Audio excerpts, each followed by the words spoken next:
The PC gave us computing power at home, the internet connected us, and mobile let us do it pretty much anywhere. Now generative AI lets us communicate with technology in our own language using our own senses. But figuring it all out when you're living through it is a totally different story. Welcome to Leading the Shift, a new podcast from Microsoft Azure. I'm your host, Susan Ettlinger. In each episode, leaders will share what they're learning to help you navigate all this change with confidence. Please join us. Listen and subscribe wherever you get your podcasts.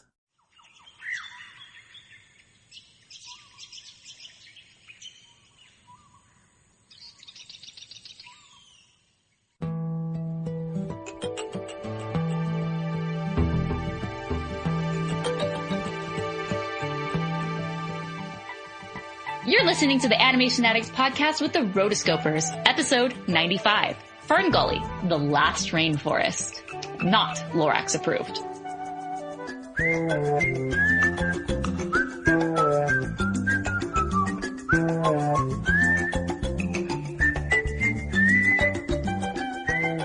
Welcome to the Animation Addicts podcast with the Rotoscopers. Disney, DreamWorks, Pixar, Don Bluth, and everything in between.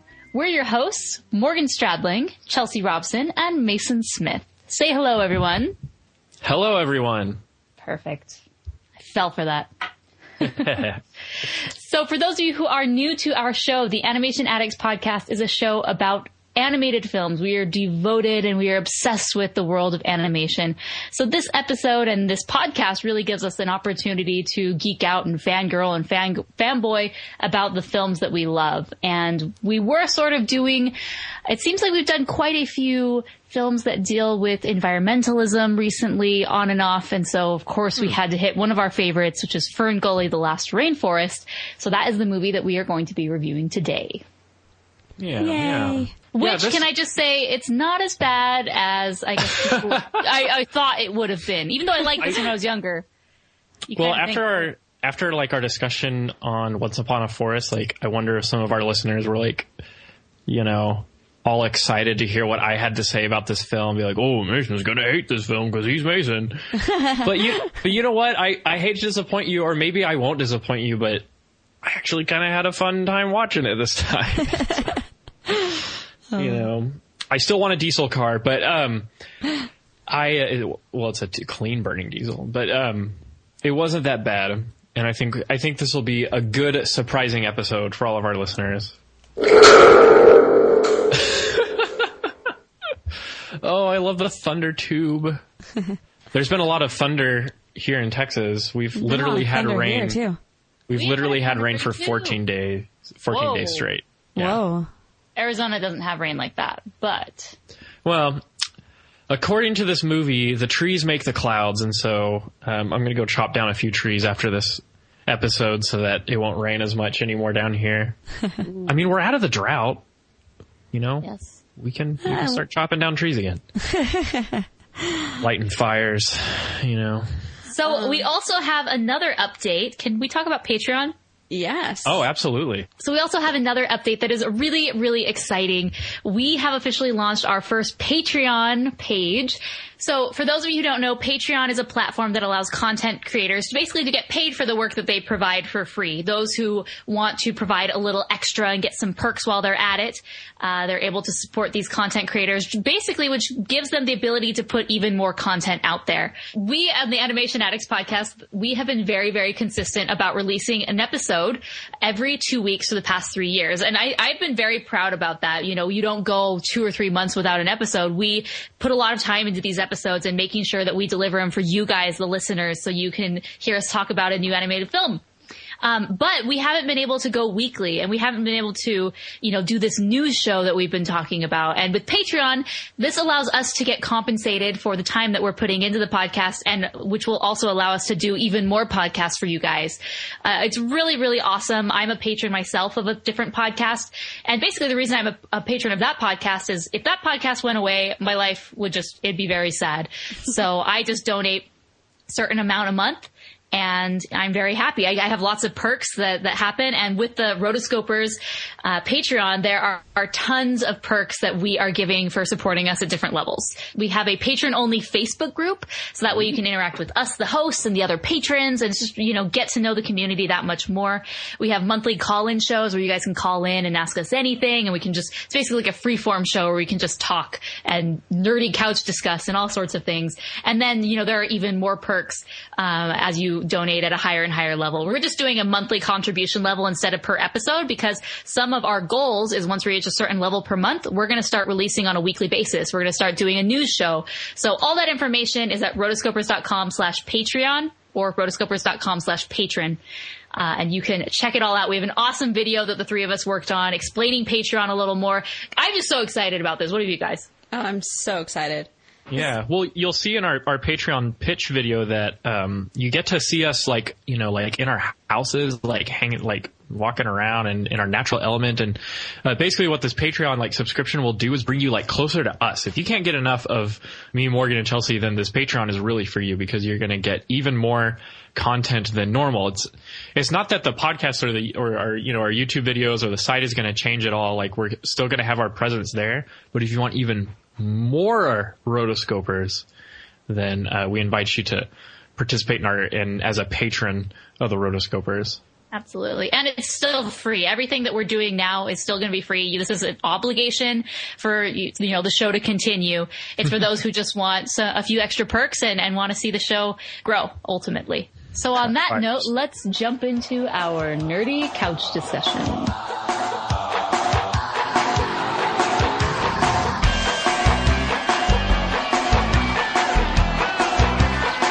Yo, the name is Batty. The logic is erratic. Potato in a jacket.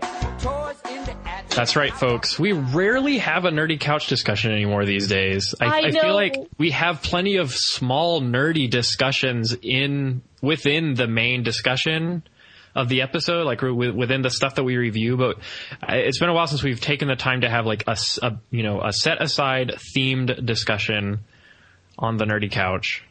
It's a missed couch.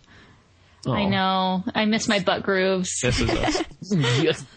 Anyway. Get off my groove. But I felt that this was a perfect film to have a nerdy couch discussion, because we're always talking about environmentalism in animated films. I mean, when you think of the 90s, half the movies have some sort of environmental theme or environmentalism. It's either orphans or environment. Or Captain Planet, right? He's a hero. Exactly. So anyways, I just wanted to everyone sit on their couch. Let's talk about this theme. We did do an episode a while back, Once Upon a Forest, which also is very heavy on this theme. But there's lots of movies, not only in the 90s, but, before and after, that focus on this. And so I thought it'd be a great time for us to sit down and chat through them, which ones worked, didn't work, common themes. So let's get at it. A lot of our listeners probably already know my position on environmentalism in films, but I took Watership Down as an example of an interesting side of it, where the humans aren't the main antagonist, hell bent on destroying the environment and stuff, and it's up to the bunnies to stop them. They're just kind of added to the list of things that want to kill the bunnies, and they make a few comments on how human expansion will never stop until it's filled the whole earth, and that it's wasteful and destructive, and then it goes through the horrors of land development and how it destroyed this bunny lair. And so that was an interesting take. And then I can't think of a lot that were blatantly conservationist or environmentalist.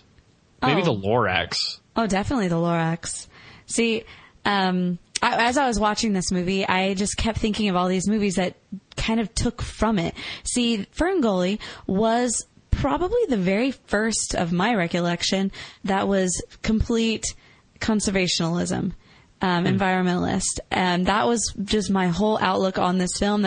But as I watched it this time, I just kept thinking, wow, for being only 76 minutes long, it still managed to pack in all of the story elements of so many other environmentalist films later on. The songs may differ, but the story is the same. So, later on, Once Upon a Forest they came the year after, and it's like kind of put out the thing of like, not all humans are bad.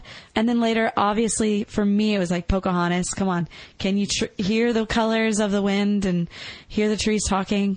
Yeah. Oh, yeah. Also, Grandmother Willow. Yeah, totally. But she doesn't die. No, she doesn't disappear into a million specks of dust. But in Epic, the Mystic Lady fades into... Oh, that's right. Does the exact same thing. Yeah, and that was very similar to FernGully with the, the Mystic Magi mother. And then, or what's her name, Maggie or Maggie? Maggie.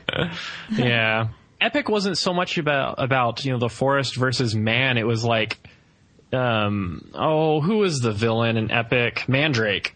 Yeah. Mandrake wants to spread his fungus and his like natural destruction. Right. And so it's like, it wasn't as poignant, I guess.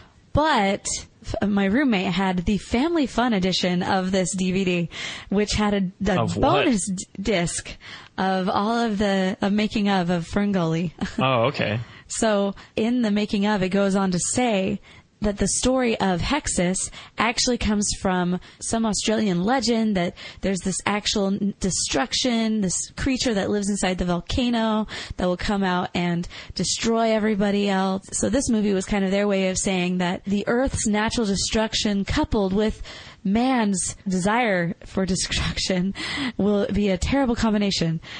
So I put those two together very much. Well, all right. And then Rio 2.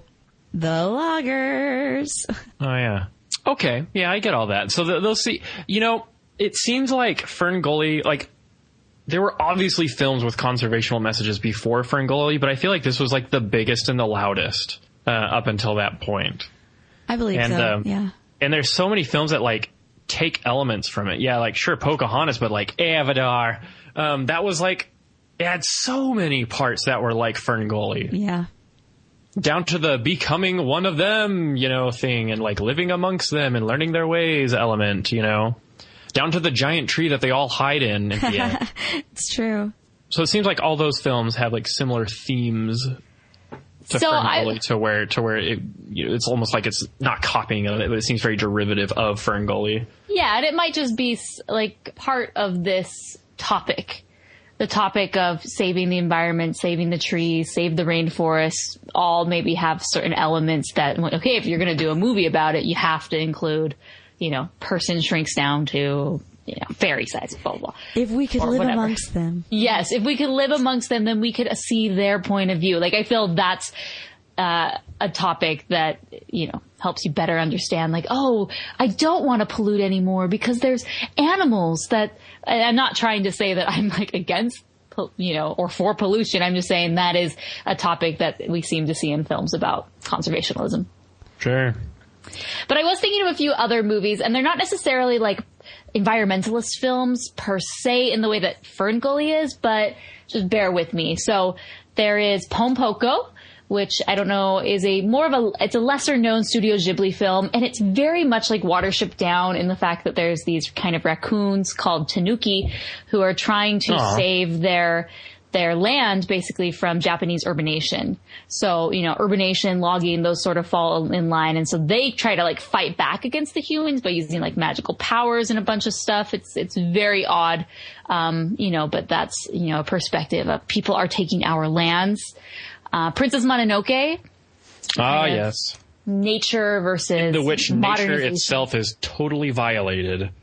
Absolutely. The very spirit of the forest. I could see it a little bit in Finding Nemo. Well, yeah, I feel like Finding Nemo and then Finding Dory, I think, has this. I don't know if the plot got leaked to me or if it was just speculation, but I think I know what happens at the end, and it has to do with like, No spoilers. I'm trying to say it in a way that won't spoil it, but I guess I can't. It has a conservationist message. Which I'm not surprised, but yeah. Well, Pixar, you mentioned Pixar. Pixar's kind of funny because it seems like a lot of its films like some films, yes, have a blatant message about the impact of urbanization and human growth. And of course you have WALL-E, that is not subtle at all in how it portrays human waste and how far it can how far it can go. And then there are other films that are more subtle that just have a few references to it, you know, like Finding Nemo. You know, humans have a talent for capturing and exploiting living creatures. And then what's another one? Like Up, it kind of takes a stab at how, you know, urbanization and city growth and stuff like that, and how they want to tear his house down.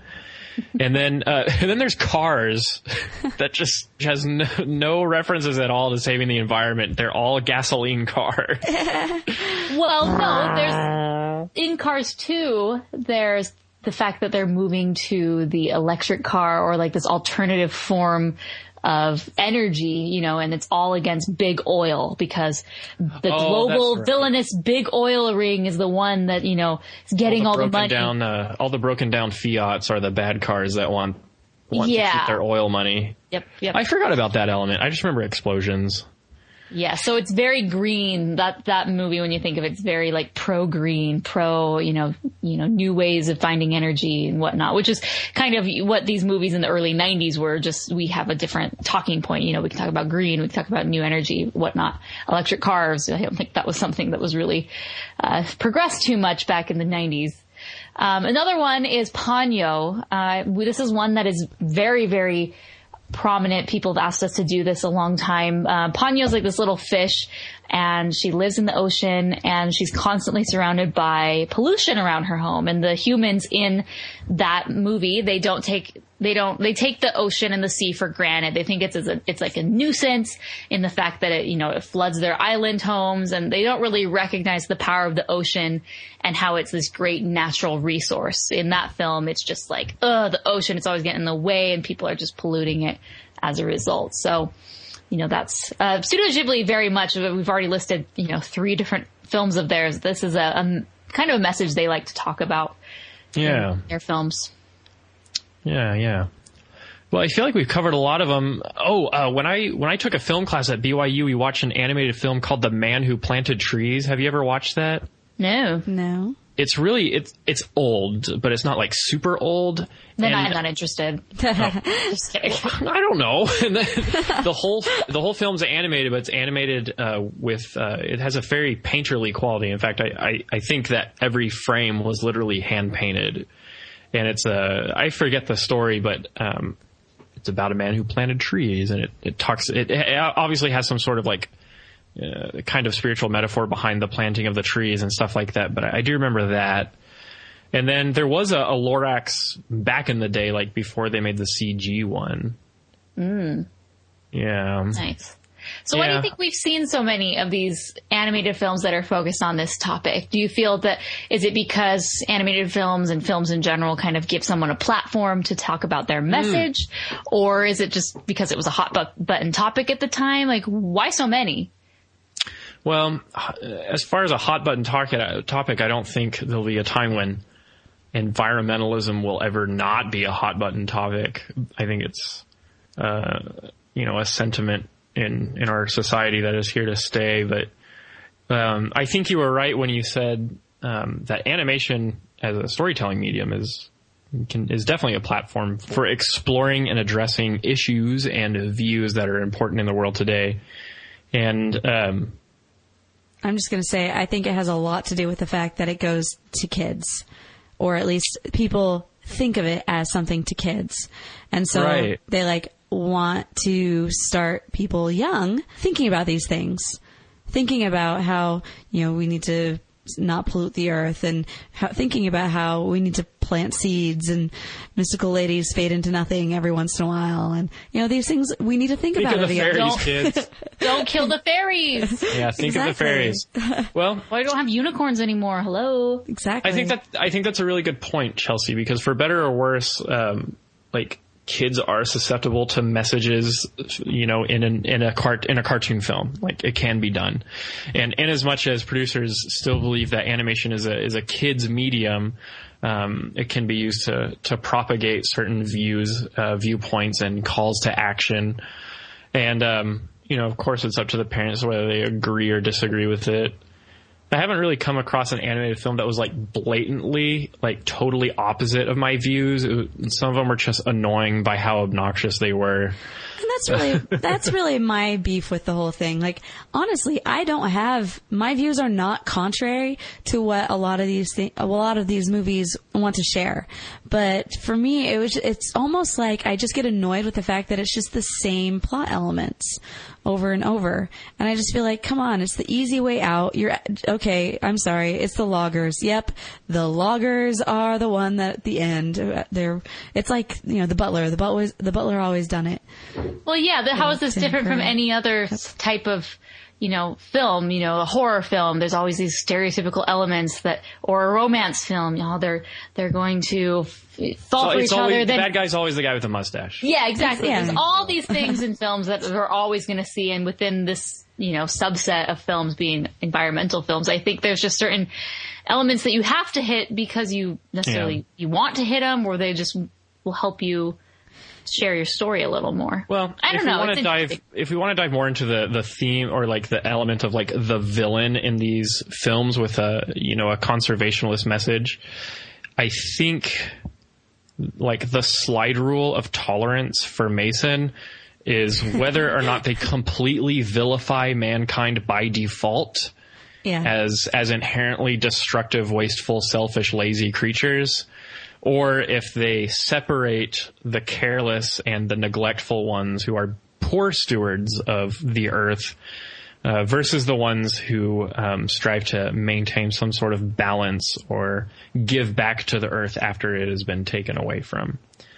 Yep. The way I see it, the earth is a resource. There's no reason you shouldn't do your best to replenish that resource yourself for future generations after using the resource. And so, contrary to what I thought coming into this viewing, this was like the second time I'd watched FernGully in my life, the first time being when I was like 4 or 5. I felt like it struck, I felt like it was pretty, I felt like myself as a Homo sapien, I was well represented in the film. And I guess I'll talk about that when we get to it in the film. But I thought this was a good discussion because I think what we've discovered is that there are varying degrees of how in your face the environmentalist message is. Maybe and I'd like a moral like this in an animated film to supplement my own thinking and my own ideology, not necessarily replace it. And I don't want the same for my children, no matter what the message is. Yes, this harkens back to Chelsea. I believe it was episode 2 when we were talking about Lorax, the news that they were making this movie, the Lorax. Lorax approved. She's like, I don't like it when a moral is being spoon-fed to me. Like, she's like, don't get me wrong, I like trees. I do. I love trees. But I just don't want you to force-feed the idea that I need to love and plant trees, right? Am I right, Chelsea? You're totally right. And I think that goes exactly with what Mason said. With these films, yes, it's great to have a message. That's the whole point of telling a story, is because you have something you want to share, an idea, a thought, an ideology. However, when it's so in your face, it comes off very, just a bit, not disgusting. Oh contrived. God, that's not the word. It just seems contrived. Because then I feel like you are forcing something on me and I can't just enjoy the film and then make my own opinions based on what you've presented. It's sort of like documentaries that are so one-sided. I almost don't want to watch them because I'm like, well, I know you're leaving a lot out. Right. So, what if Michael Moore made an animated film? But, on the flip side, if they made an animated film about how Texas is the greatest place on earth, then yes, I would be fine with it no matter how in your face it was. So that's kind of the thing with us. And there you go. Just beyond your dreams, there is a secret world where every sound is a song, every tree a home, and humans exist only in fairy tales. Until now. Are you really a human? Last time I checked. This is a tale of a magical place where high-flying creatures... I'm blind! No! I can see! It's a miracle! ...will reach deep into your heart. I'm Zach.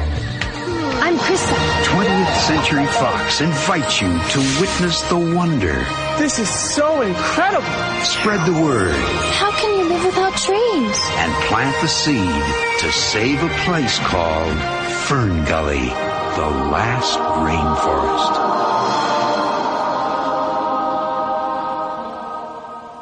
So let's jump into our main discussion. If you haven't figured out yet, we are talking about the 1992 animated film, which is called FernGully, The Last Rainforest. Yeah.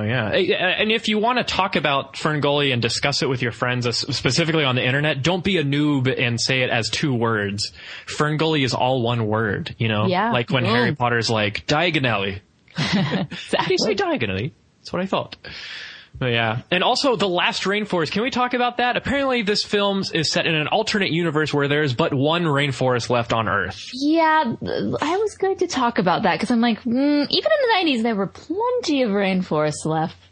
Well, it's not like there are more rainforests now. There's plenty less since the 90s. But yeah, I mean, there's a rainforest in India. There's a rainforest in Africa. There's tons in South America. Central America. There's tons. There's chingos. But yeah, I even heard there's one in Canada, but I am yet to confirm that there's a rainforest in Canada. But you know, there might be. So let's talk about this film and a little backstory for you. So it was released April 10th, 1992. It is 75 minutes long, which I personally appreciated when I was booting this up and watching it. I was like, oh, yes. I woke up at 5:30 on a Sunday, and I didn't have much to do before going to church. So I did watch this at 6 a.m. on a Sunday, and I was very happy. I was very happy to be done around 7:15. Most people are still sleeping.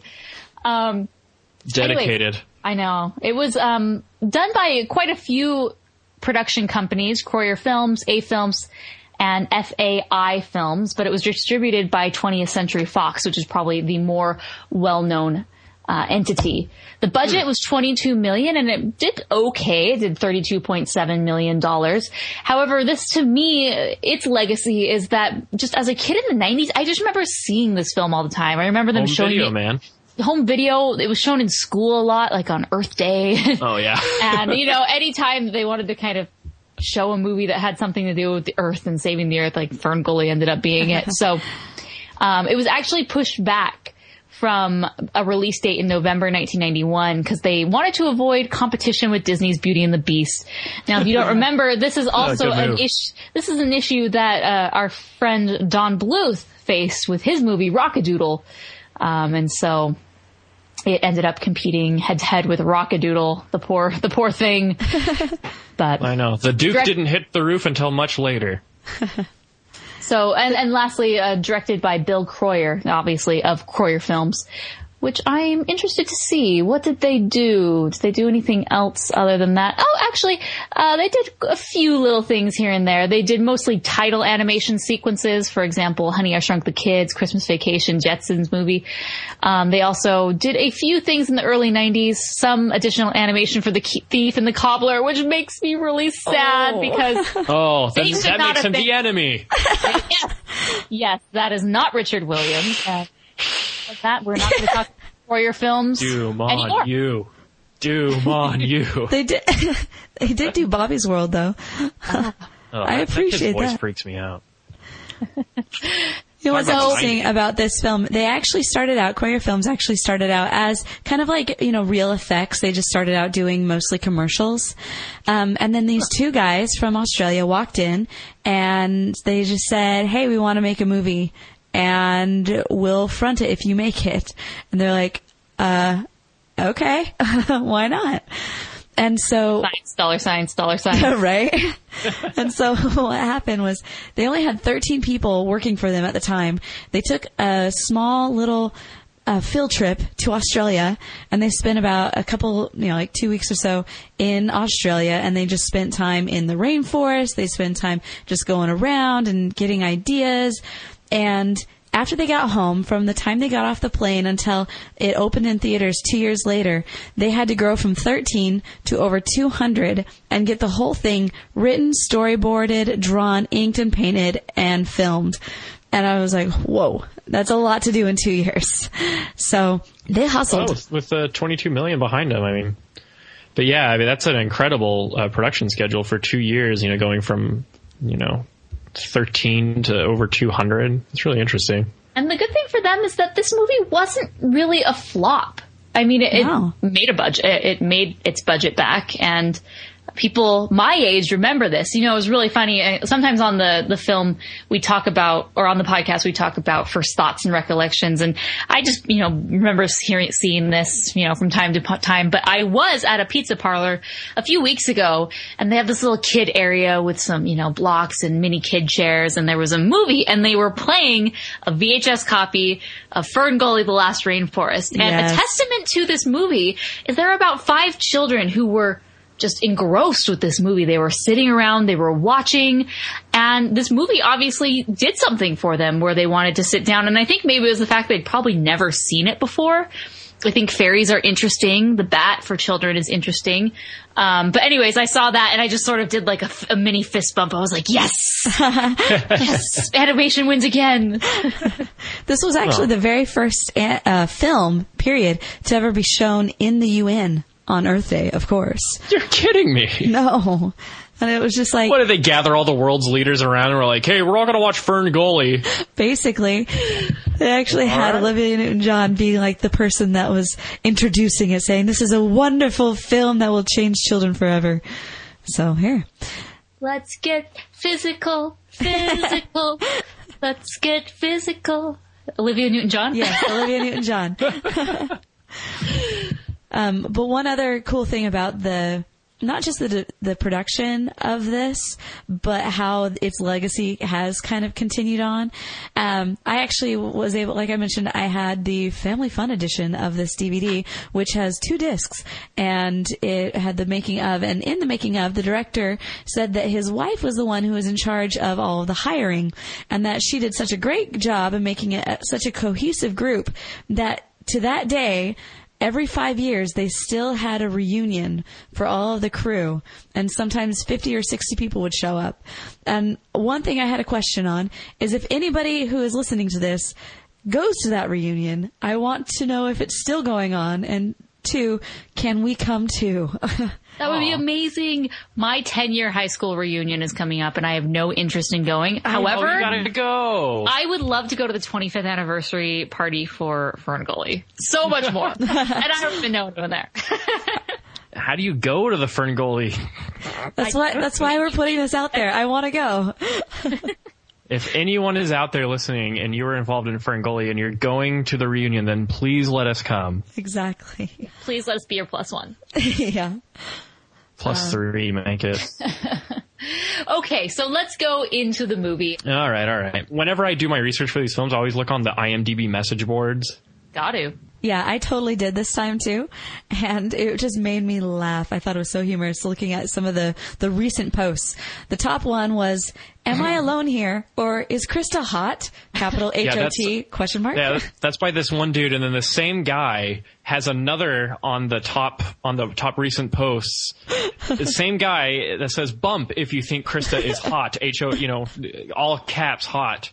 It's like, this guy really wants his point to get across that he is attracted to this cartoon character. But what's really funny... Sure, she's got like this 80s, like, Kim Wilde, Laura Branigan, 80s look, but I don't know. I don't know. I love some of these other ones. Scariest cartoon ever we'll get into this. A lot of people seem to have issue with the villain, think that he's very scary. So one guy says, this was one of my favorite movies as a kid. And then we have the person who's the downer, Rainforest, Main Forest. Which is actually a South Park reference. I wouldn't know. Well, and they go in and talk about it. I looked into this and I was like, what is that? And he's like, his quote was this: I love animals and I am not for the complete annihilation of trees, wildlife, etc. But rainforests kind of suck. I'm not a fan of preserving malaria, Ebola, smallpox, humidity, cannibals, and those vines that eat people in the ruins. Oh yeah, that movie. You people are funny. Oh, people are funny. They got a point. Yeah. All right. And here's one last thing on the Crysta is hot. If you just Google FernGully Crysta, I'm doing it right now. Oh no. Why does this always come up? I will include this in the show notes for everybody. Yeah. Why does this always come up? First Google search is, of course, FernGully Crysta. Second, FernGully Crysta and Zach. Okay, I get it. Third, FernGully Crysta feet.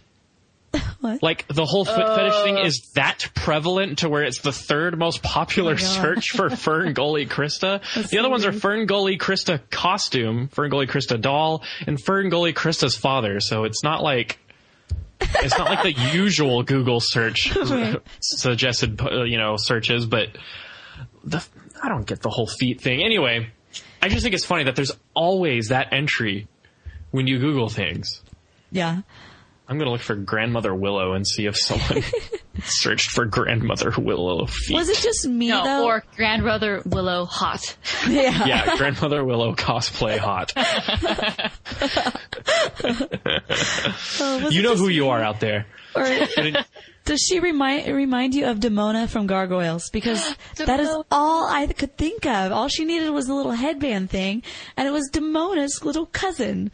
Nice. Let's see. Gargoyles, Demona human, Demona transformation, Demona fan fiction. Oh boy. Demona and Goliath, Demona action figure. Surprisingly clean. So talking about Crysta, we got some voicemails, which we'll read a little bit later, but it was funny how in two of the voicemails, they couldn't remember Crysta's name, and they just referred to her as the Red Dress Fairy, which is Red so Dress true. Fairy. Red Dress Fairy. So in this podcast, we will either refer to her as Crysta, well, probably only refer to her as Crysta, but you might hear Red Dress Fairy pop up in homage. So anyway, so let's jump into the movie. Oh yeah, we kind of go into the lore of the fairies, don't we? Yes, this is very similar to Watership Down. They go into the lore and the history, I guess, of the bunnies and their mythology. But this, very similar type of scene, but I loved it. I felt that the design was really cool and tribal in a way. The animation was not complicated at all. However, I still liked this and just the vibe that it set up from the very beginning. Yeah. Yeah, I thought it was pretty cool. And of course we have it's narrated by the wise woman, Maggie. Magi. Which I think is an interesting name because like Magi is, a wise man or, wise person. And I feel like they just put a spin on that instead of by calling her like Magi. Just gave it a more feminine twist. Maggie. Not Magi, is it right? Magi. Yeah. Now I'm getting all confused because there's about 40 different ways to say this word. I believe it's pronounced Ejne. But yeah. So we're introduced to Hexxus a little bit at the beginning. Yeah, a foreshadowing, isn't it? Mm-hmm. Well, you got to introduce the bad guy just so people know, I'm supposed to fear the bad guy. Fear. There's a trouble a-brewing. Yep. Storm's coming. All right, so what do y'all think about the music in this film? I give it an okay. For the most part. Uzma Kappa for you, FernGully. Uzma Kappa. It's okay. It's okay. The score was actually done by Alan Silvestri, which he's actually famous for another Forrest movie, Forrest Gump. So I felt like his did a good job. As far as the music with words, I liked the first song. The opening song, I was like, I'm sitting there, I'm enjoying it, and I'm thinking, this is cool. I can get behind this song. The music is very much all over the place in this film. At one point, a random, I don't know if a goanna is reptilian or amphibian, but that song was weird and random, and it made no sense. And then, the rap? Batty, rap, all that stuff. It's like, of course, like there's nothing that dates a movie from the late 80s, 90s more than just some horrible rap. Horrible rap by Robin Williams. Yeah. Lord bless and keep him, but he was not meant to rap. No, you're talking about the goanna song? Or Joanna, I'm not sure which one, because... Well, Goanna. The Joanna is the name of the goanna in Rescues Down Under. There you go. Okay, so the Goanna song was actually written by Jimmy Buffett. I was like, of course it was. What would Jimmy Buffett do? And the reason they put this in there was because while they were on their little excursion to Australia, they were at dinner at a place, and this guy was like, hey, there's a goanna right there. Go ahead and chuck your chicken at it. And so they're like, okay. So they just like throw their little bone of chicken at him, and his tongue goes all the way out and like wraps around and like pulls it into their mouth. And they're just like, oh my gosh, we need to put this in our movie. We need to have a goanna somehow in our movie. And that's the point where they're like, we'll make it fit. So we'll write a song on behalf of this one character we'll never see again. We'll have it's a regular Cinderella moment. I'll make it fit. Exactly.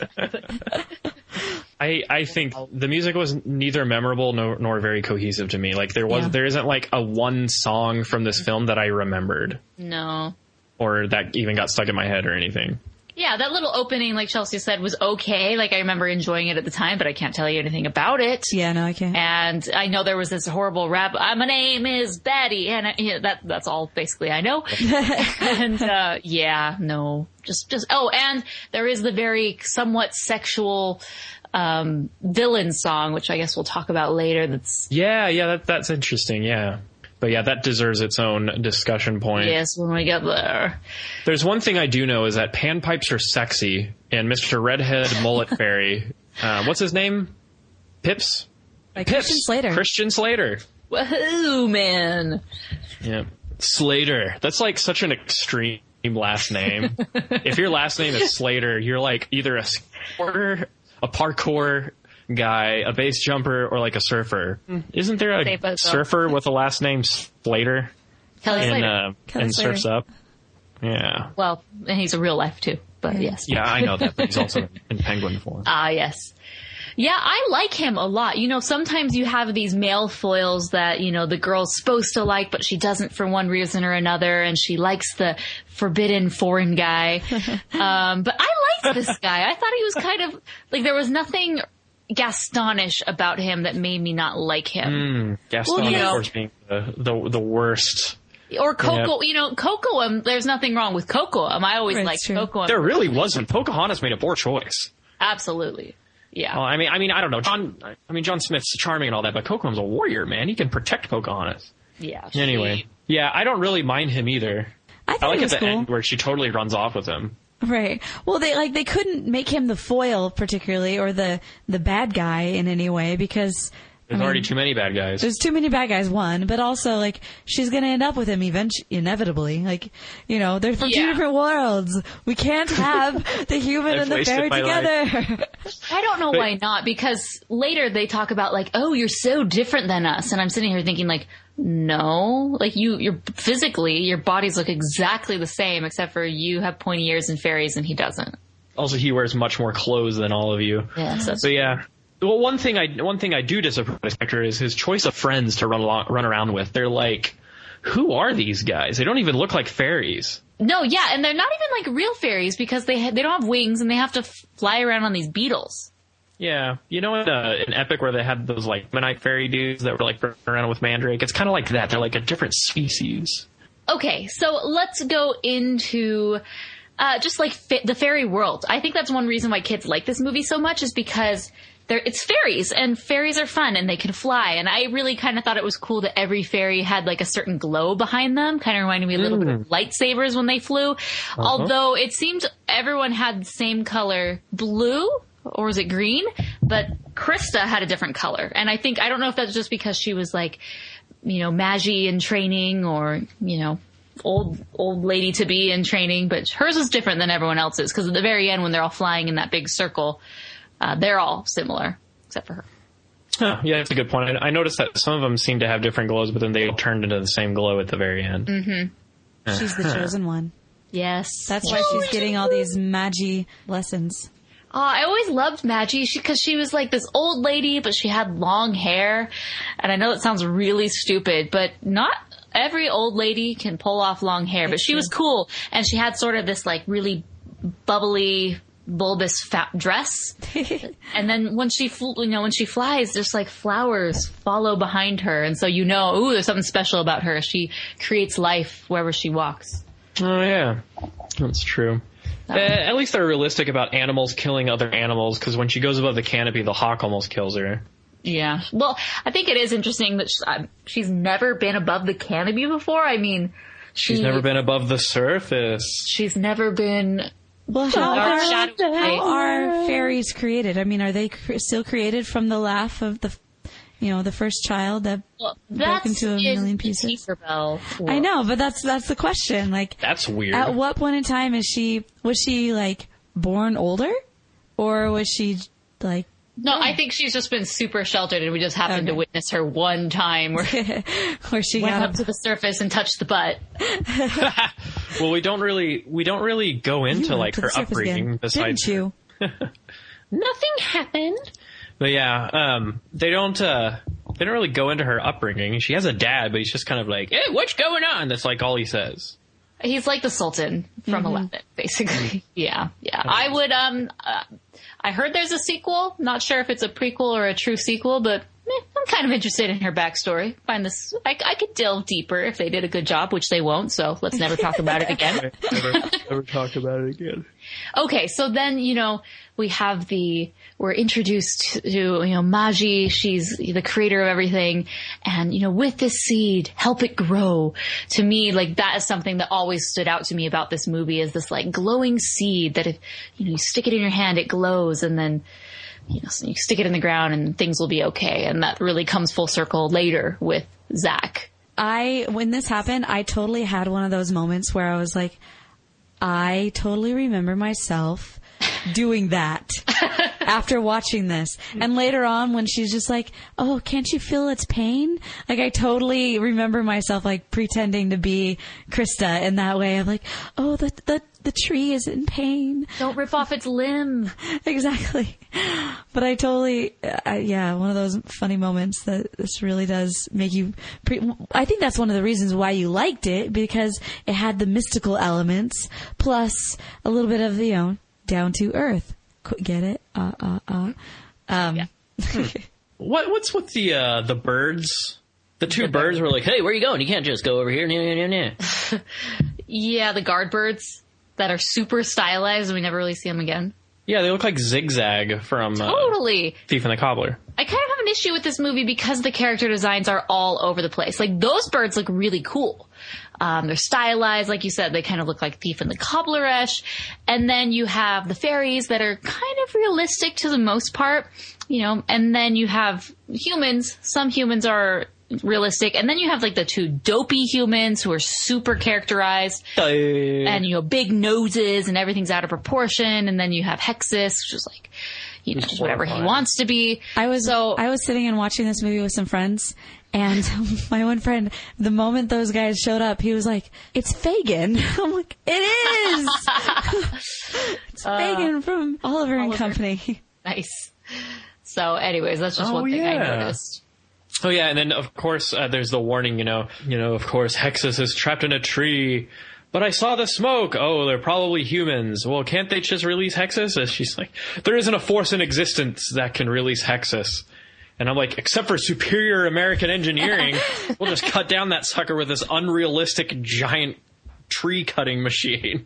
Actually, these were Australian engineers. Oh, that's true, I guess. Oh yeah, isn't this supposed to be set in Australia? Yep. Well, I don't hear any Australians. There would be, like, are there rainforests in Australia? Yes.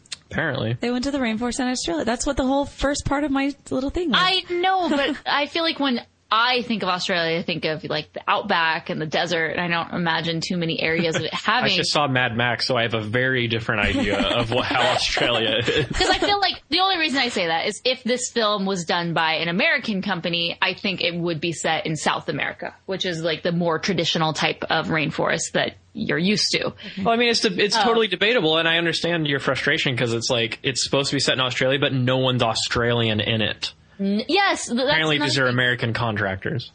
Yeah, all the voice actors are totally American. Even Zach. I understand the fairies having different accents. But Australia to cut down trees is beyond me. Yeah. He is Australian though. On his little work permit, it says... But he doesn't speak like he is. I know. But I'm just saying, like, he's like 16 and... He's 16! He's 16, that's what it says. Aren't they all 16? Yeah, that's the magical age. Okay, so incoming Batty. My name is Batty, did it? That's all I know. This was Robin Williams. It was actually his very first time playing an animated character, and oh, the things that came for him after. Yeah, it's a good thing he got this out of his system. I mean, he was able to wet his feet and figure it out, but good thing this didn't ruin his career. Because it maybe potentially could, but it's Robin freaking Williams, so like nothing really could have ruined his career because He's amazing. And, this just led him to probably his best, or, one of his best animated roles, which is the genie. But so close together. This came out in 1992. Aladdin came out 1992. So, these were probably filmed at the same time, but it's just interesting. I love with Batty. I never realized, as he's just talking, fast talking, he's spattering all these things that he's overheard while at the lab. I think I knew he was a lab sort of bat, but you forget about things when you're little, right? And so, right. He talks about it later. I'm like, oh yeah, okay, he's a lab. They've done all this experiments on him. That's why he has an antenna hanging out of his head. But I just loved it. It was so hilarious. As he's going in and out of things, he's like, graduate students, please gather around. That was Robin Williams improv. Oh yeah. Hi, Helen. That's my favorite line of his. Oh, yeah. Humans, they walk around and they say things like, hi, Helen. Oh man. In the making of, they talked about how the voice of Crysta who is Samantha Mathis. She goes and talks about how she would say a line and then she's like, okay, after that, it was just my goal to not bust over laughing and ruin the take, because he would then just go on for 10 minutes of doing his own Robin Williams thing. And I'm just like, this is a hilarious moment. Back in the day when they actually filmed in the same room. I know. So then we're introduced to this lovely 90s rap, which is stupid. Just gonna say it. I try to be open-minded about lots of things, but the rap. This song was lame back in 92 or whenever I first watched it as a barely toddler. Yes. Mason knew. Anyway. He knew good music when he heard it. Right? Evil humans doing animal testing. Evil. The thing is how can we learn from nature if we don't test on how nature works? But anyway, so we've completely vilified animal testing in this rap. So let's check that off of our list for the film. But I wasn't impressed. Not now, not then. No, nor was I. I like Robin Williams' way of delivering lines and his characterization in his films better than his singing skills. Although, he didn't a friend do a bad job. like me is brilliant. Yeah. But it's he didn't have much to work with because it's they wrote the song for him, Uh-huh. Mm-hmm. What's interesting is that song actually came really late in the game, and it was one of those moments where they sat around and they said, okay, he needs more. We can't just let this moment go. He's gotta have a song. And so that's where this one kind of came from. But because it came so late in the game, they were like, okay, how do we finish it now? And so they decided to do a little bit of experimentation with digital ink and paint. Whoa. And they said that they were the very first movie to use it. Which I'm not sure if that's completely true, but they thought they were. Maybe they thought they were. But that's what they claimed. That's what they claimed. But they did a lot of experimentation with this. Even with computer animation, there was one point where they had this machine that would physically draw out. Basically, it was a very complex printer, and they would animate it on the computer, and then the printer would actually print it out, not just Xerox, though they did do that as well, but it would actually print it out, and then they would go in and hand ink and paint each cell. And they did this for the things like the leveler, and also that centipede that crawls by all crazily. Mm-hmm. Mm-hmm. So those are some of those moments. And then another one where Batty is flying, which, at the time it was impressive. Have you ever noticed that when you cut to, the human technology, it looks like it was all computer animated, or is that Xerox thing you were talking about, Chelsea? Mm-hmm. Yeah, or they look 3D animated, so maybe it was a way of just drawing out the outline, the contours of the polygon, or the edges of the 3D animated. Mm-hmm. In a way, it's kind of it's almost like they rotoscoped it. Oh, it's like what AutoCAD did. It's like they animated an AutoCAD drawing for an imaginary machine. Oh, that's cool. But it does give a different visual style for the humans versus nature stuff. So I guess from a technical standpoint, I liked that. Yeah, I think that's a good use of computer animation. Like we've talked in the early days, it's great for vehicles. It's great for things that aren't necessarily organic. And I didn't feel taken out of the movie by seeing that. I'm not necessarily saying it was computer animation or what they did with it, but it worked. Oh, we start mentioning humans, you know. Oh, and then, God. of course, Crysta's like, oh, humans. Tell me more. That one? The one playing the snarflet. The one with the chainsaw. Oh, the spray can. Ooh, so bad boy. Can we just talk for a little bit about how Zach is such an idiot for trying to kill a fly by spray painting it? What a maroon. Yes, I think we need a few minutes talking about this. All right, our 3 minutes talking about Zach trying to kill a fly with a spray paint starts now. Might want to skip ahead. I mean, there's nothing more to be said, but it's dumb. Like, Zach does a lot of dumb things. Walkmans aren't dumb. Walkmans are cool. He does have a sweet Walkman. Yeah. You know, and he's marking all these trees, and then he comes up and runs right into Hexxus's tree. Yeah, could they not put a dead giveaway? Could they not put like a magical fairy spell on it so no one could come by it and disturb Hexxus? Because Magi is so sure, like, no, he can't be brought back. Nothing can bring him back. Well, could you at least have put like a Harry Potter-esque force field around it so no one could do that? Or you're good. It's, no one's ever going to go 20 miles down the way and find him. Never. But they did. Right. Does it look like you should be cutting down that big, scary, cursed tree, you know? Yeah, like, what kind of wood do you hope to get from it? Like, that's not good quality. They're able to get some pretty decent-sized, 2x4s out of it, so. I suppose, man. Those aren't very smart contractors, but, you know. A lot of waste. That's not lean. So much waste. Not Lorax approved. Not Lorax approved, for real. Yeah, so and then Zach tries to kill the fly with the spray paint. Let's just mention that one more time. It's so dumb. Anyway, he does a lot of dumb things. He's like, I'll kill the bat with my knife. You know. Yeah, I love when he pulls out his, the old school wallet and just all those photos. Like, no one has those. With his dog and stuff. So cute. Yeah. I know, we have them all on our phone. We don't. Yeah. If someone pulled out, they're like, hey, you want to see my kids? And they like, all those photos fall out. I'd be like, okay. You, sir, are a relic. I like when he attacks Batty, and Batty's like, I have but one claw, but beware. I love it. So then we kind of move back to Hexxus, because at this point Hexxus has been brought back, but he has to win some sort of awards for creepiest villain. I think if Chelsea were to do a, scariest animated villain, he should be up there because he's nasty. I would agree with that. Disturbing.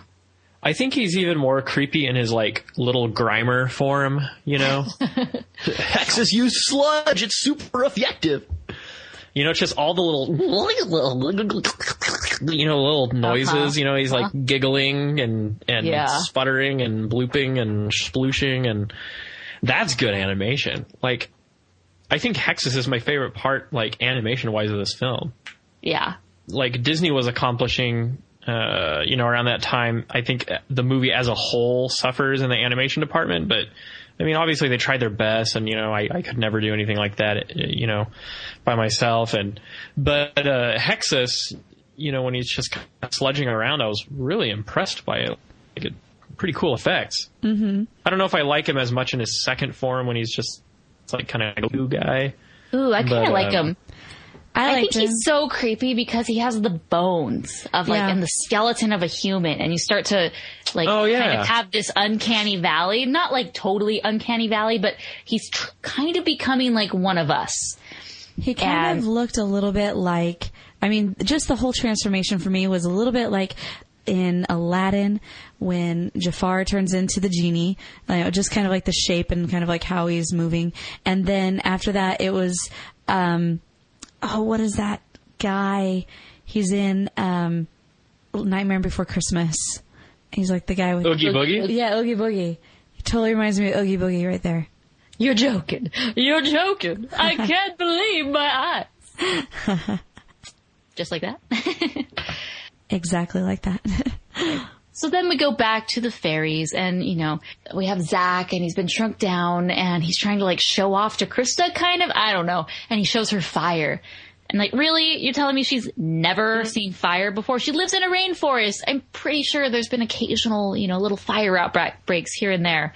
So either she's super sheltered or only humans have access to this, apparently. There's never been any like lightning storm that accidentally, catches the savannah on fire or Pride Rock. No, none of that. Okay. None of that. Wrong movie. Yeah. And, then we have the two ideologies where, how can you live without trees? And, she presents her side and he's his side where he's kind of ignorant to the whole fact he's a human. He's not really in touch with nature. And so they're starting to share points of view. But then very quickly we realize, oh yes, this is a terribly dated film with the usage of terms such as bodacious, bad, tubular, rad. Bodacious babe. How to date a film in 5 minutes or less. Just, any of those work. He doesn't really work because then he starts like carving her name in the tree and she's like, what? Can't you feel it? And there's this like mysterious thing where, she can feel things through her hands and he starts to experience that at different times. But, he's basically internally, he's like, crap, I just messed up big time and got my girl mad. Right. Let's try to make her forget about this by taking her on her adventurous boat ride. And he just like pushes her away and it works. She's totally like, okay. They start having their magical adventure. Oh, how romantic. Typical. Adventure, that's the life for me. Yeah, and then she's like, I gotta show you to all the other fairies. I love how the fairies are just like totally fine with them. They're not like, he's a human, you're a fairy, Daddy, I love him. There's nothing like that. But yeah, they're like, oh, what is this weird thing? It doesn't even have wings. Whatever. And then Pip is finally a friend with him. Well, at first Pip is like, excuse me, you're moving in on my girl. I do not appreciate. Oh yeah. And then they go, and then I love how they're going like, hey, you want to like party with us, human? They're like, I can take anything you can dish out, ding, and then they're like going to go off, and then Chris is like, oh, come on, we're just going to go off in the woods together. I was like, well, there we go. That's not shady. That's not shady. Yeah, but not before he soils the airwaves with modern music. Yeah, not really modern music. It's like from 70s or something. I don't even know. I'm like, who is this guy listening to cool oldies station? Even in the 90s, that music was old. Hey, I grew up in that station. Cool 94.5. I'm not saying it's bad. I'm just saying I don't buy that Zach is listening to that type of music. I mean, hello, he's wearing a tank top. Cool. It's like it's like not saying you're not cool. Teal tank top. Good times and great oldies. 94.5. So going from the old 90s, then we go into the sappy love song, which is also, it's not dated, but it is very 90s and therefore dated now. Yeah. I mean, it's very, can you feel the love tonight? In animated films or even, particularly animated films, they had sort of a song like this. And a very iconic moment is this one where they're walking through those puddles and the puddles change color as they step on it. Though. I always loved that scene. Yeah, I mean, it kind of reminds you of, say, like in Robin Hood, where they have that moment where they go out by the lake or whatever. But yeah, this one was so much cooler because it was like disco. Awesome. Disco puddles. But then very quickly, this little romance turns to nothing, and then there's the "you lied to me" moment. Mm-hmm. Mm-hmm. Yes. Yeah, he did. He was totally one of them. Which he was that guy. I understood why he lied, because it was like, oh, this is awkward, and now I'm at their...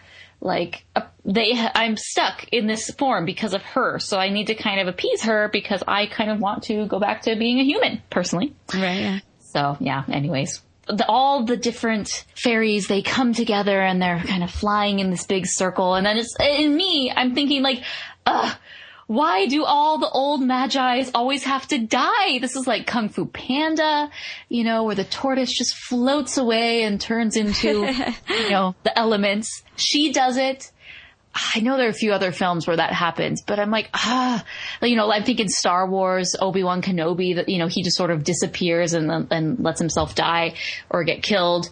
And I think it's an interesting plot point because for the character or the hero, there's a point where they lose their mentor or their master, and they have to step up themselves to save society or save the universe or whatever. And so this is obviously one of those points where it's like, well, you know, learn. It's kind of just like, I'll push you off and you'll learn how to fly sort of thing, because I'm not going to help you anymore. I'm not going to help you anymore. Why did she have to die? I was really bummed. They live like thousands of years and they happen to die in this one movie. Right. Well, I mean, we were talking about Hexxus a little bit earlier, and this is the part where he like turns in and he has his fantastic villain song. I mean, crazy awesome toxic love equals Tim Curry love. I love Tim Curry. I love Tim Curry as well. He's so good. This is such a great role for him. I mean, the movie maybe not so super memorable if you weren't a 90s kid, but he's so great. He played it so well. And the thing is, as we're going, I'm like, oh my gosh, it's the guy from Home Alone 2. And then other people were like, because I actually watched this with a group of people. I don't always do that, but every once in a while we get together. I have a couple people that watch it up here. And a lot of people are like, I don't remember that one. I'm like, what? Okay, how about Pebble and the Penguin? And they're like, nope. And then another friend who's like, oh, he's the guy who sings Easy Street from Annie. I'm like, yeah. Easy Street. Like, I knew we'd find some common ground here. Oh, yeah. So this is the only song, I can't really sing it to you. Although Toxic Love, I mean, I know the title very well, and I can associate it with this film and with him. But I do like this song in the moment. This is one of the songs that actually works. The sappy love song, I get it. This is, you know, like you said, it's the Robin Hood moment. It helps bond people together. It's the Lion King moment. You gotta have a cool villain song. The obscure random lizard character that we never see again, not necessary. And the 90s Batty rap, maybe not also necessary, but villain song, whatever. But this one, very, very good. Yeah. Okay, so then, you know, we go very quickly, and like we said, this movie's 75 minutes, so very quickly we move to the ending and the resolution and the climax, where there's this, like, giant battle, and Zach saves the day and is able to stop Hexxus, which is actually quite scary and threatening, because he kind of glossed over it, but he's able to control the humans and kind of convince them to hustle over to FernGully to chop it down. Yeah. And does so at an incredible pace. I'm not quite sure with that one machine how he was able to chop down so much of the rainforest. But I'm going to look past that, because apparently they did. And so he arrives at basically the doorstep of FernGully, and it's up to our feeble little human to save the day. And Batty, of course, finally comes into play, where it's like, oh, now we have a use for you. Fly me over there. Yeah. My own wings. So how do they kill Hexxus in the end? Well, in the end, he swallows a seed that Crysta, like, goes in and, like, she kind of kamikaze, goes in there, plants the seed inside of him. So basically kind of in a symbolism of, I'm going to change the heart of the person's, you know, and that will solve the world's problems. And so at that point, she goes in and flies in, and he's like, he's got all of these plants, like, coming out of him. He's like, what's going on with me? And then nicely, she just, like, falls out of a flower that came out of it, and everyone's happy again. Hooray! And she becomes the new Magi. Yay! And has to say goodbye to the human. It's one of those animated films where the guy does not get the girl. She kind of it doesn't happen very often. No, but it works. I'm glad that didn't really turn out that way. Anyways, before we go to our rating, let's do our listener Twitter question. And I've expanded this out to both Twitter and Facebook, because we can't forget our friends over onto Facebook. We asked the question, why do you love or not love FernGully, The Last Rainforest? Daniel C. says, it was a movie that the teacher would play when we studied biology/Earth Day in grade school. It was terrible, he says. Matt Chi says, lived in a logging town for a while. A teacher showed this to the class, and it caused a poop storm. Kids' parents were loggers. In my day, they'd show the Lorax for the same purpose. I didn't grow up in a logging town, but San Francisco, we were cool with it, meaning the Lorax. Catherine B. says, I haven't seen the movie in like 11 years, but I do remember it being really funny. I don't love the creepy smoke/oil monster though. Melissa Kumro says, I would watch it at school for any reason. It's honestly a great movie with a solid storyline. Our last one, Maxfield S says, it's the epitome of 90s kish. Also, Tim Curry. So love that. And then a few of our responses from Facebook. He says, Matt G says, I remember feeling disappointed that Batty wasn't in it more. That's about the long and short of it. I guess I'll have to revisit sometime to see if I like the animation or music choices. Dang, guys, 1992 feels so long ago now. Don't even remind us. Lashat says, I enjoyed the characters, songs, and visuals as a kid. But even the 7-year-old me felt insulted after watching it. I was annoyed that every human character in the film is an ignorant, selfish jerk or a mustache-twirling villain. Remember the loggers who'd inexplicably enjoy cutting down trees? I mean, come on! While the forest dwellers are portrayed as beautiful, interesting, and morally superior. I couldn't swallow this heavy-handed tripe even as a child, and I even remember being left with a dislike of the fairies because of it. Something about the way the fairies pride themselves in being better than us humans, while at the same time passionately hating us and hysterically fearing us, made me kind of wish that they all would just go extinct. You know, that is a rant which I can hang my hat on. I mean, very, very good points. Thanks, Chat. Another Matthew says it's just a commercial for environmentalists. Carly says, I love that Robin Williams was in it, but that's pretty much it. I'm feeling a trend. Animation-wise, it's not too bad. It's actually pretty nice at some points. And others, Story-wise, it's also, I'm not a huge fan of environmentalist movies. I think it does give the message across to kids, though. But when looking back as older, it's pretty cheesy. Overall, it's okay. It's a good flick to watch on Netflix when you're bored. Yeah, good point. So it seems like the common theme is, I remember watching it as a kid, possibly at school. But I find it interesting that other people sort of feel the same way as we do about the environmentalist message. That I think while we do enjoy saving the earth, it can be too much at times. So yeah. Anyways, so with all that said, what would you rate this film? All right, so I thought I would not like this movie a lot more than I did, and I actually kind of enjoyed it. Like, they had some cool stuff, and Hexxus really brought it together for me as a crazy cool villain. And they did some kind of cool things with the animation. And so I felt like this was a good film with an environmentalist message in that it talked more about a balance of maintaining, like restoring nature versus taking from it. So I will give it 3 stars. Yeah, does that sound all right?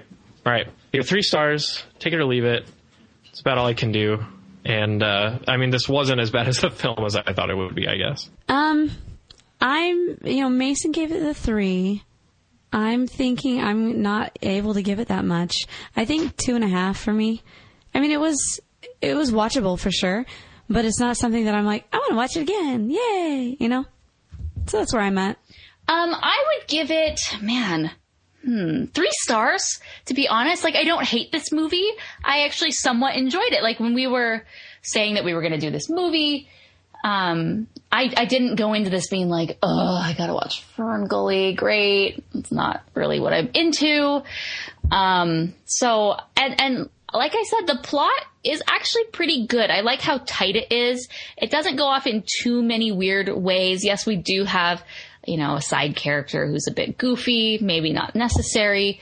I understand why he's there, but it's mostly just Crysta, Zach, and then Hexxus, and everything else kind of revolves around that, and it's pretty streamlined and to the point. So since I didn't really hate watching it this time around, I'm just gonna give 3 stars.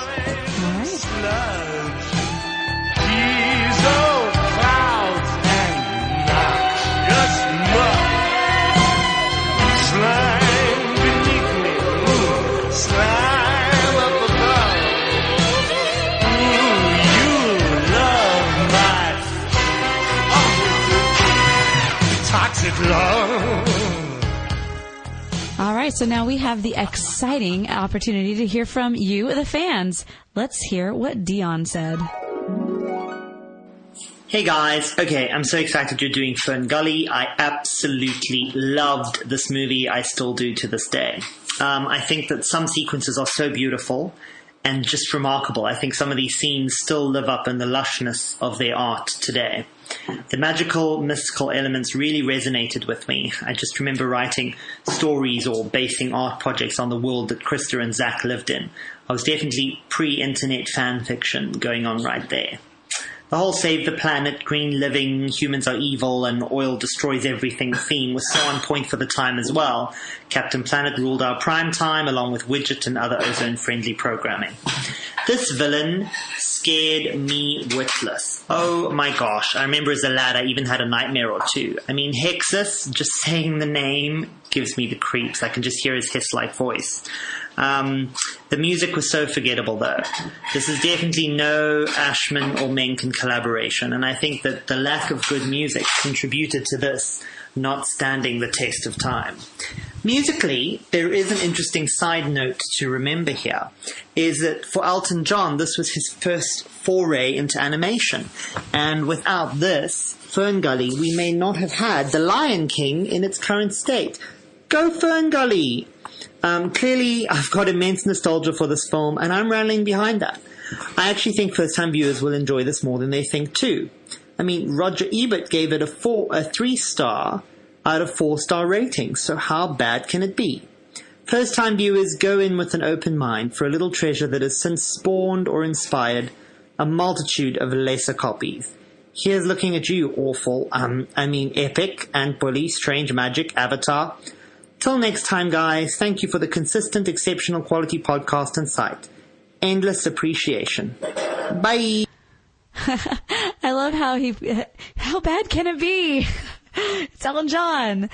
I know. Yeah, no, this was the very first time. There was a lot of firsts for this movie. First time Elton John, first time Robin Williams, first time played in the UN. It was a benchmark film. Okay, our next one is from Mason, also known as Mason 2.0. Hey guys, this is Mason, or Mason 2.0, concerning that Mr. Smith has stolen my name. Anyways, great show on the little toaster. I actually did not notice the whole Toy Story element in the way that you guys saw it. I only saw it in just the characters coming to life. Yeah, there was some parts, that I thought that was odd now that I think about it, like the whole forest scene, and speaking of forest, FernGully, another film that was somehow part of my childhood. Yeah, I didn't quite get the whole movie until I rewatched it this weekend. Yes, during my own birthday, I managed to put in time to watch FernGully. So that was my 27th birthday, was saving the forest. Anyways, the only thing I remember was what I thought was the FernGully fairy with the red dress and the whole weird bat. And I was actually surprised that the bat was voiced by Robin Williams. I don't know how that escaped me, but somehow it did. But this film is good. I can see why some people would regard it as one of the better films of the 90s. I put it next to, say, Land Before Time and American Tail as well. So, anyways, that's my review for the film. It's good. At least it's more watchable than Brave Little Toaster. And it's just, it was a little overkill on the whole pollution thing, but they tried to do it subtly. It was kind of trying to send Wally's message, but I think Wally did it a lot better. Anyways, have a good day. Bye. Well, happy birthday, Mason 2.0. I'm glad you were able to watch it, and glad that you liked it better than Brave Little Toaster. I also like this better than Brave Little Toaster. So did I. I definitely didn't like it as much as Land Before Time or Secret of NIMH, though. So that's where I differ. No, those are an upper echelon from this. Mm-hmm. Okay, next one is from Sarah. Hello, Rotoscopers. Sorry, got a cold. It's me, Sarah. I'm here to leave my review for the FernGully podcast. I'm still in the process of rewatching this one. So far, the Brave Little Toaster was a lot better than this. I like the villain and Batty, but not really anything else. I'm hoping that Mason will do a Tim Curry impression at some point during this podcast, because that would be amazing. The villain would be so much scarier if I didn't already know Tim Curry in roles such as, lost my train of thought, Nigel St. Nigel in Psych, and Nigel Thornberry in Wild Thornberries. So yeah, that just kind of makes the villain kind of goofy and not scary to me. Oh, and what's his face in Clue? Anywho, I can't give this very high rating. I'd give it like a 1.5 out of 5. So yeah, bye Morgan, Mason, and Chelsea. I love you guys. Have a great day. Sarah, I totally feel your pain with the cold thing, But thank you so much for calling in. We love you too.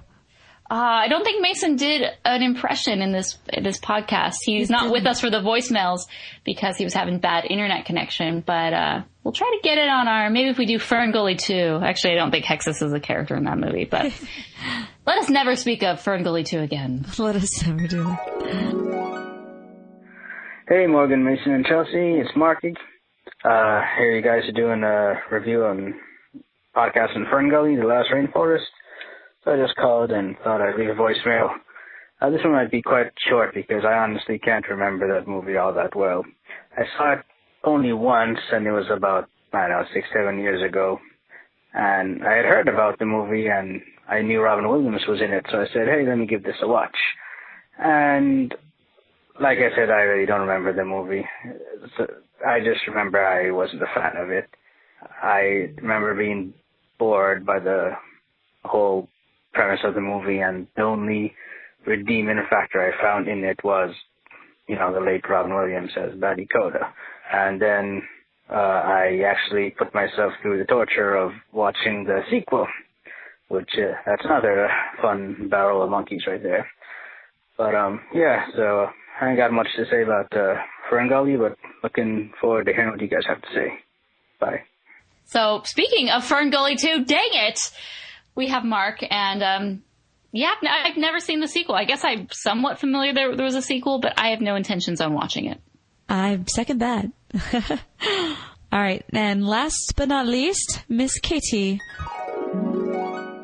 Okay, this is my voicemail for FernGully. I first saw this movie when I was in 2nd or 3rd grade, I think. I think it was 3rd grade. And I really liked it because I thought it was cool. 1, I'm a big environmentalist, like I already said. 2, I don't know, I like fairies and stuff. I think the mythology spin on it was really cool. I rewatched it a little bit ago when I found out it was on Netflix. Go Netflix. I mean, sometimes they have really cool movies from my childhood. Sometimes they have things like Balto 3, and I want to watch the first Balto.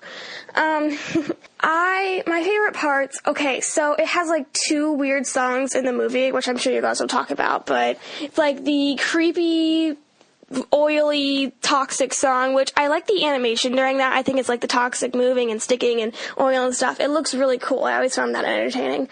But the song is just kind of like, I can't even sing anything to you. Neither of the songs are memorable. And then the wacky song by the Bats, I like all of the other like background songs, like the cool like mystic background noise and stuff, but there are only 2 actually sung songs, and they felt really out of place. And I just I don't know, this movie is always really cool to me. It has like that somewhat, I didn't even remember the long-haired, orange-haired pixie dude. I did not think he was the thing. All I remembered was the human that was shrunk and the girl with the red dress. Are there names said in there? I don't remember any names off the top of my head, and I just watched this like a few months ago, along with Brave Little Toaster. Yay. So I also really liked the old woman that was teaching the younger red dress fairy. I'm just going to call her the red fairy because she's wearing a red dress. Anyway, I just thought she was spunky and kind of cool, and I liked her super poofy dress. I thought that was awesome. I liked everybody's clothing. It's like really earthy, but at the same time kind of like cute.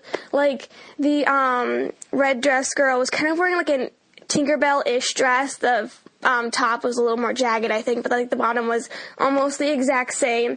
And then I liked the water scene where she was walking on water and stuff, and the most scene I remember vividly from the 3rd/2nd grade viewing was like when the guy was walking down the stream and he put his hand on the tree and he actually felt it. I'm just like, yes, he gets it. He understands the meaning of being nice to the earth.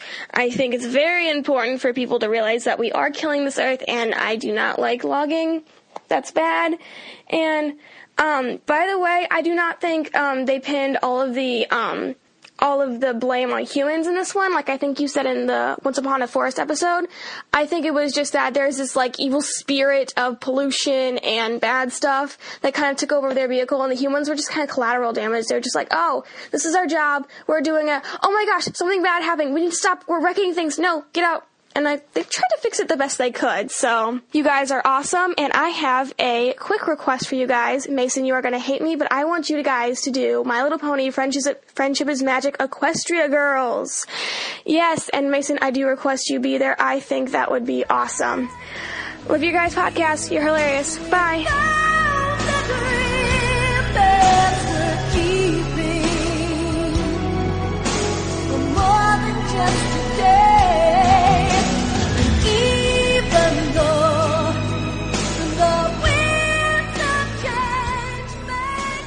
All right, guys, that is all we have for episode 95 of the Animation Addicts podcast. For all show notes, definitely go to rotoscopers.com/95.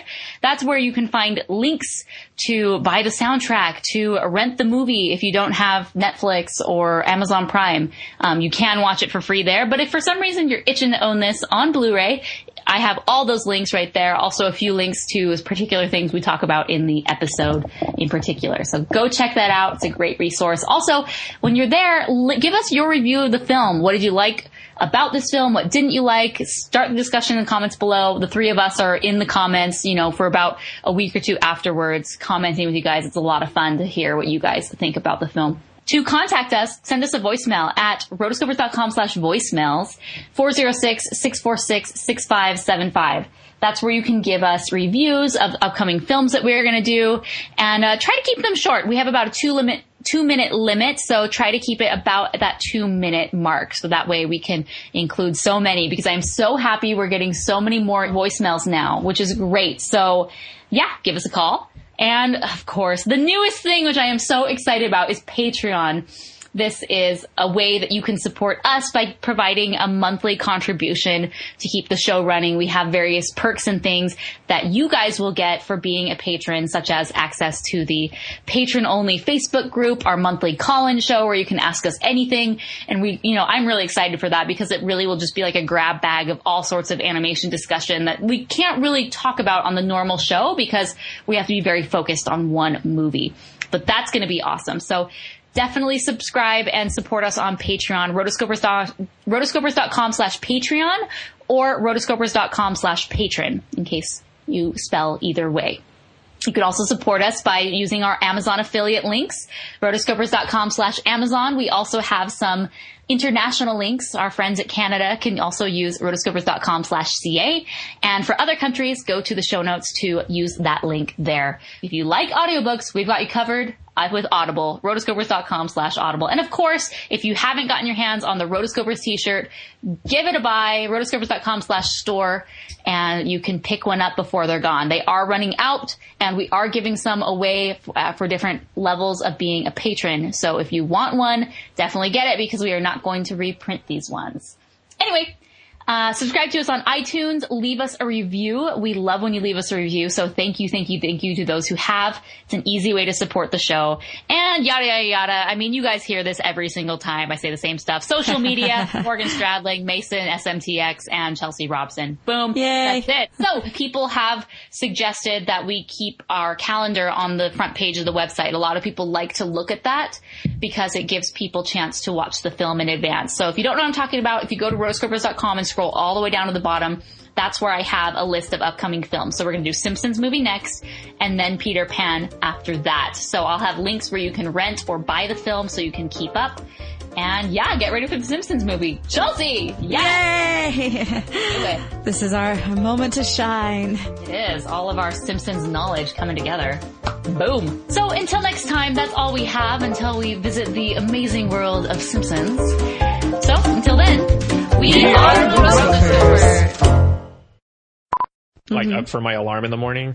Hello. And it's a delicate balance between finding something that'll wake me up, but also isn't too jarring for Shanna because she's pretty particular. So there are two songs from like a psychedelic metal band that I like, and they're like the only acoustic ones, and so they do a good job.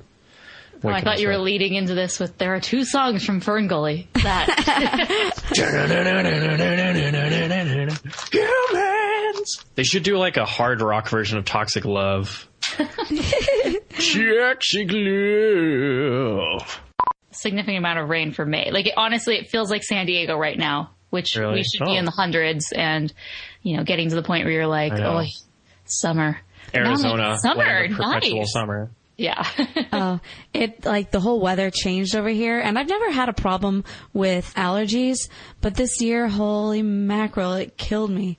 So like for 2-3 days, I completely lost my voice, and it's still like barely coming back, and I have this horrible cough still, but I'm like, man. I got a question, Chelsea. What? So you're going to Berkeley, right? Right. I mean, most awesome music school ever. Are you like allowed to lose your voice if you're at Berkeley? Like, do they like kick you out of class if? I hope not. They're like, Miss Robson, your voice is not in pristine condition. See, what's funny is like everybody who goes to Berkeley goes with an instrument, and so I'm going as voice as my instrument. I'm like, it's like your wand. It is. It's very powerful and mystical. I'm guessing you're bringing your guitar. Of course I am. I have 2 guitars and her keytar. I wish. Guitar. Oh, I want. Basically one of the coolest instruments to come out of the 80s. I'm too nerdy to not have one. It's true. Exactly. I suppose if I went to Berkeley, I'd do the harmonica. I would major in harmonica art. For the harmonica science. For April Fools this year, they put out a video saying that the new instrument that they will be allowing would be the kazoo. And this guy like goes off for like 10 minutes about how the kazoo is such a wonderful instrument. I'm honored of classical instruments. Exactly. It was good times. Clowns and, you know, comedy acts alike. Slapstick comedy, yeah. Re-add the Mason. Poor Mason. Poor Nana. Poor Nana. Anyway. What about poor father? Oh, that's such a good one. We gotta do it soon. Alright, well, I might have to sit out the ending just because I don't know what's going on with my connection, but I can at least finish this with y'all. Okay. The kid in King Arthur's court? Yes, please talk about it. Oh, we may have lost Mason. Like, I tried to add him, but then he wouldn't. We are almost done. Like, we just have, like, 6 more bullet points. Got dropped from the call. Is everything okay now? Yeah. Hello? 2 + 2. 4. It's like your favorite thing. Okay, no delay. I do remember seeing that movie in theaters. And I remember there was a short that played before it. It was like a goofy short. That was one that I wanted to see, but I never ended up seeing. Darn it. Why don't we branch off into enough animated, weird, obscure Disney movies? Maybe when we run out of enough animated films, we will, you know, include some Disney ones that are, there you go. but that's probably like 6 years down the line. But that's okay.